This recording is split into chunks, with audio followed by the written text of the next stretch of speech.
हमारी संस्कृति, हमारे संस्कार सदा रहें हमारे साथ। सब्सक्राइब करें तिलक।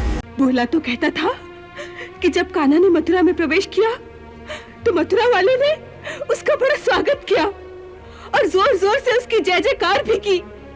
हाँ मैया, बड़ी जय जयकार की उन्होंने, पर तुम नहीं जानती, इन शहरी लोगों का यही तरीका है। बड़ा स्वागत करेंगे, शोभा यात्रा निकालेंगे, जय जयकार करेंगे और फिर घर जाकर आराम से सो जाएंगे। बलिदान का समय आएगा तो कोई सामने नहीं आएगा।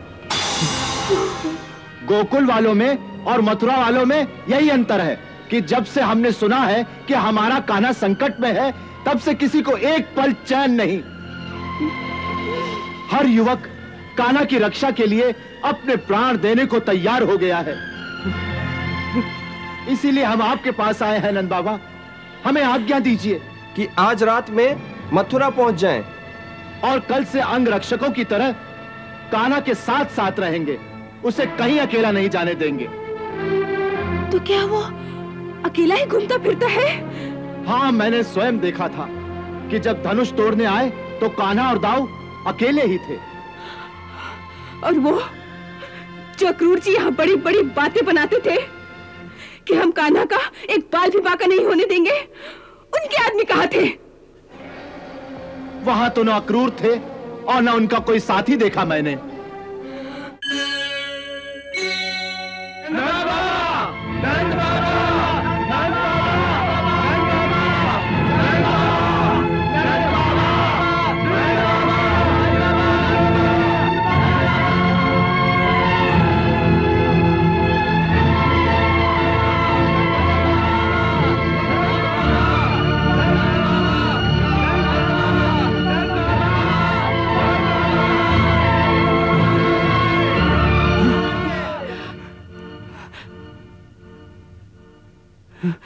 क्या हुआ? सुना है कल उत्सव की सभा में कृष्ण के प्राण संकट में हैं। किसने कहा तुमसे? इस तोषक ने। ये अपना दूध बेचकर मथुरा से अभी लौटा है। इसका कहना है कि महाराज कंस ने अपने पुरखों का जो धनुष उत्सव में पूजा के लिए रखा हुआ था, कृष्ण ने उसे तोड़ दिया है और कंस के बहुत से सैनिकों को भी मार डाला है। फिर क्या? सुना है कि महाराज कंस बहुत क्रोधित हैं। उनका एक सैनिक मुझे मिला जो बहुत मदिरा पीकर नशे में धुत था। रास्ते से उठाकर मैं उसे उसके घर तक छोड़ने गया तो नशे की हालत में ही उसने मुझे बताया कि कल भरी सभा में सारी जनता के सामने कृष्ण की हत्या कर दी जाएगी। जनता के सामने इतना बड़ा कांड होगा तो क्या मथुरा निवासी चुपचाप खड़े देखते रहेंगे? हाँ यशोदा मैया, बस देखते ही रहेंगे। भोला तो कहता था कि जब कान्हा ने मथुरा में प्रवेश किया तो मथुरा वालों ने उसका बड़ा स्वागत किया और जोर जोर से उसकी जय जयकार भी की। हाँ मैया, बड़ी जय जयकार की उन्होंने, पर तुम नहीं जानती, इन शहरी लोगों का यही तरीका है। बड़ा स्वागत करेंगे, शोभा यात्रा निकालेंगे, जय जयकार करेंगे और फिर घर जाकर आराम से सो जाएंगे। बलिदान का समय आएगा तो कोई सामने नहीं आएगा। गोकुल वालों में और मथुरा वालों में यही अंतर है कि जब से हमने सुना है कि हमारा कान्हा संकट में है, तब से किसी को एक पल चैन नहीं। हर युवक कान्हा की रक्षा के लिए अपने प्राण देने को तैयार हो गया है। इसीलिए हम आपके पास आए हैं नंद बाबा, हमें आज्ञा दीजिए कि आज रात में मथुरा पहुंच जाएं और कल से अंग रक्षकों की तरह कान्हा के साथ साथ रहेंगे, उसे कहीं अकेला नहीं जाने देंगे। तो क्या वो अकेला ही घूमता फिरता है? हाँ, मैंने स्वयं देखा था कि जब धनुष तोड़ने आए तो कान्हा और दाऊ अकेले ही थे। और वो जो अक्रूर जी यहाँ बड़ी बड़ी बातें बनाते थे कि हम कान्हा का एक बाल भी बाका नहीं होने देंगे, उनके आदमी कहाँ थे? वहां तो न अक्रूर थे और न उनका कोई साथी देखा मैंने। इसका अर्थ ये है कि वो सब अक्रूर जी की एक चाल थी, ताकि मैं अपने कान्हा को उनके साथ भेज दूं। मुझे तो संदेह है, कहीं वो कंस से तो नहीं मिले हुए। मुझे अपने कान्हा के पास भेज दीजिए, भगवान के लिए मुझे अपने कान्हा के पास भेज दीजिए। वो वहां अकेला होगा, उसके पास और है ही कौन? उसके माता पिता भी बंदी गृह में हैं, और बाकी चारों ओर शत्रु ही शत्रु हैं। उस अकेलेपन में वो मुझे बहुत याद करता होगा। मैं आपके हाथ जोड़ती हूँ, मुझे अपने कान्हा के पास भेज दीजिए मुझे अपने कान्हा के पास। यशोदा माता, तुम चिंता ना करो, हम उसे अकेले नहीं रहने देंगे। हमारे होते हुए कोई उसे हाथ नहीं लगा सकता। नंद बाबा, आप हमें जाने की आज्ञा दो, नहीं तो देर हो जाएगी। हमें भी आज्ञा दो, हमें भी आज्ञा दो, हमें भी आज्ञा दो, हमें भी आज्ञा दो, हमें भी आज्ञा दो। तुम लोग जाओगे तो क्या तुम्हारे नंद बाबा पीछे रह जाएंगे? शाकाल, बैलों को रथ में जोड़ दो, हम भी जाएंगे। अब कुछ बात बनी, ग्वाल सेना के साथ उनका सरदार भी जा रहा है। चलो, चलते हैं, उनके साथ चलते हैं।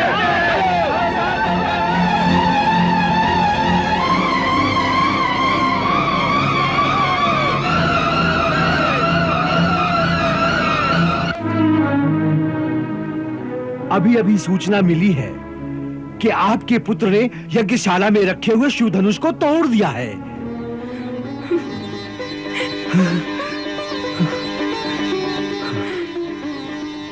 शिव धनुष को तोड़ दिया है? हाँ, और उसकी रक्षा के लिए जितने सैनिक थे उन सब का भी उन्होंने संहार कर दिया है।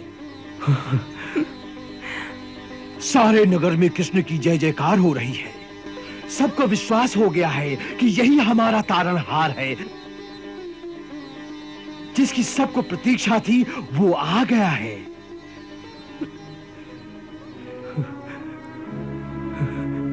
इस बात का महाराज को पता चला? अवश्य चला होगा, परंतु आप चिंता मत करो, अब महाराज कुछ नहीं कर सकते। सारी जनता कृष्ण के साथ है। महाराज ने यदि उन्हें हाथ भी लगाया तो सारे नगर में बलवा हो जाएगा। मैया, हम सब आपसे क्षमा मांगने आए हैं। आज तक जो हमने आपको कष्ट दिए हैं वो अपनी इच्छा से नहीं, उस पापी के डर से। हम उसकी हर आज्ञा पालन पर विवश थे।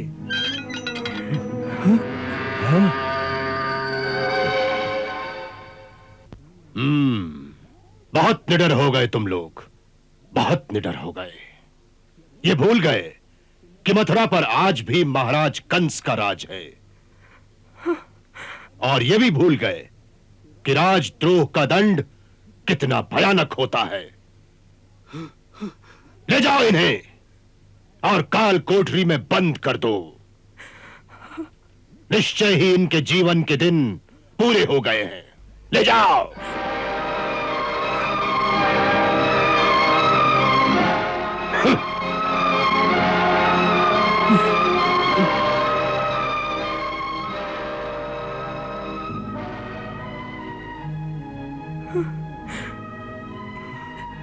इस बात से भैया को और भी क्रोध होगा।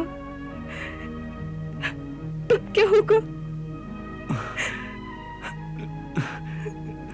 धीरज रखो, सब ठीक हो जाएगा। जैसे प्रभु की इच्छा। धीरज रखो।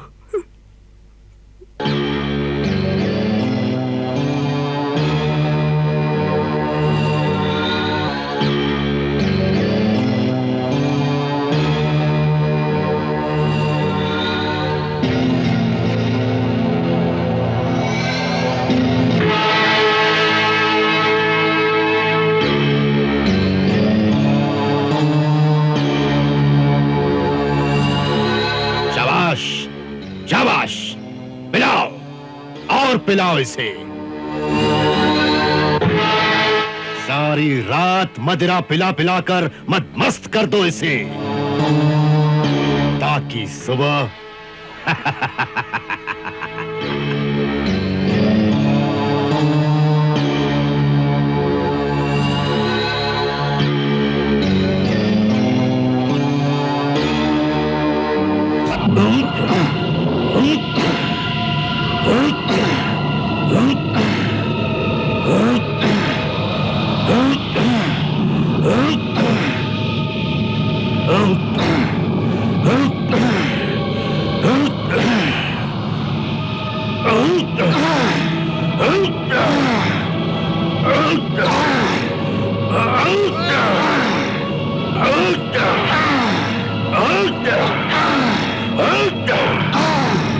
बस एक रात और उसे चैन से सो लेने दो।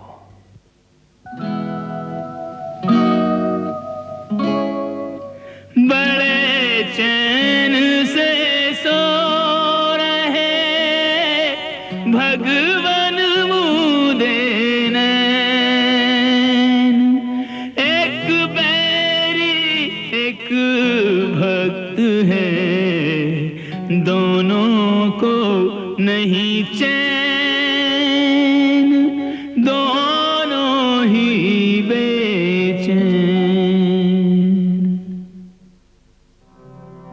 महर्षि, मर्यादानुसार तो ये मेरा कर्तव्य था कि गुरु चरणों में प्रणाम करने मैं स्वयं चलकर आपके आश्रम आता, परंतु आपने यहां स्वयं पधार कर मुझे इस सेवा से वंचित कर दिया। क्षमा करें प्रभु, मैं और प्रतीक्षा नहीं कर सका। आपके श्री चरण मथुरा में पधार चुके हों और मैं उनका चरणामृत पाने के लिए अपने आश्रम में बैठा प्रतीक्षा करता रहूं। यह मर्यादा बाह्य जगत की होगी, परंतु एक भक्त का हृदय ऐसी किसी भी मर्यादा को नहीं मान सकता। और आप भी इस बात को समझ सकते हैं कि एक प्रेमी भक्त को अपने प्रभु दर्शन पाने की कितनी तीव्र उत्कंठा होती है। जितनी उत्कंठा भक्त को अपने प्रभु के दर्शन पाने की होती है, उतनी ही उत्कंठा प्रभु को भी अपने भक्त के दर्शन पाने की होती है। नहीं, उतनी नहीं हो सकती। आपके तो मेरे जैसे करोड़ों भक्त होंगे, परंतु मेरा तो एक ही भगवान है। इसीलिए आज मैं अपने आप को रोक नहीं सका। मेरे पिता ब्रह्मा जी ने जब मुझे इस वंश का कुल पुरोहित बनने को कहा था, तो यह आश्वासन दिया था कि इसी वंश में जब आपका अवतार होगा, तो आपकी मानव लीला देखने का मुझे सौभाग्य प्राप्त होगा। इस वंश की कई पीढ़ियां आती रहीं और जाती रहीं, और मैं उन सब का कुल पुरोहित बनकर केवल आपके पधारने की बाट जोहता रहा। इतने युगों तक तो प्रतीक्षा कर ली, परंतु आज एक दिन की भी प्रतीक्षा मैं नहीं कर पाया। मुझे क्षमा करो प्रभु, और अपनी चरण सेवा की अनुमति प्रदान करो।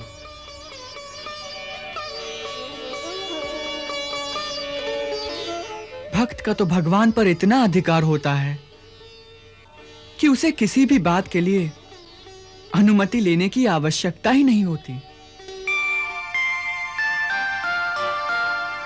शिष्य को कुल गुरु नमन करें, स्वयं दिया जिन्हें नाम उन्हीं से आशीष ग्रहण करें। कृष्ण को मुनिवर नमन करें।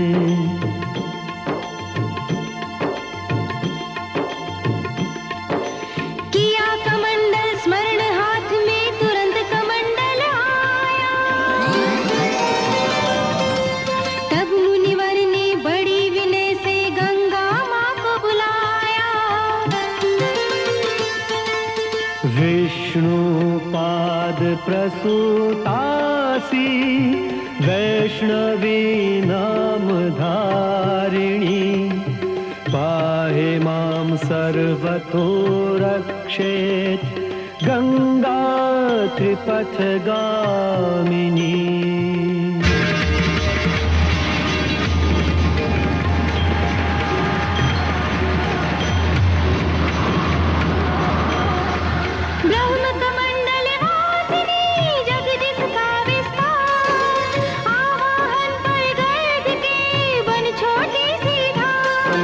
बीच समाई जयति जय गंगा माई, कमंडल बीच समाई जयति जय गंगा माई। जो पावन गंगा प्रकटी श्री हरि के चरण कमल से, मुनिवर प्रभु के चरण पखारे उस गंगा के जल से। मुनिवर प्रभु के चरण पखारे उस गंगा के जल से।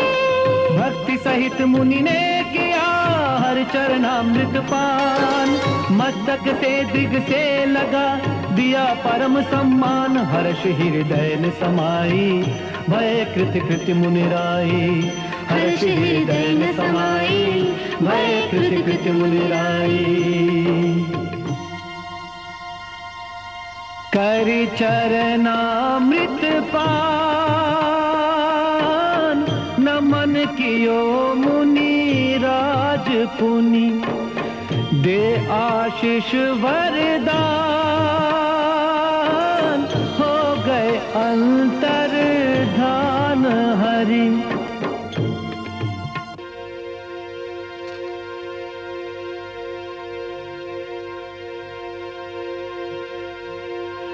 रसलीन हो संतृप्त हो परिपूर्णता को पा गई, सुख पा निर्वचनीय आत्मा निज सदन में आ गई।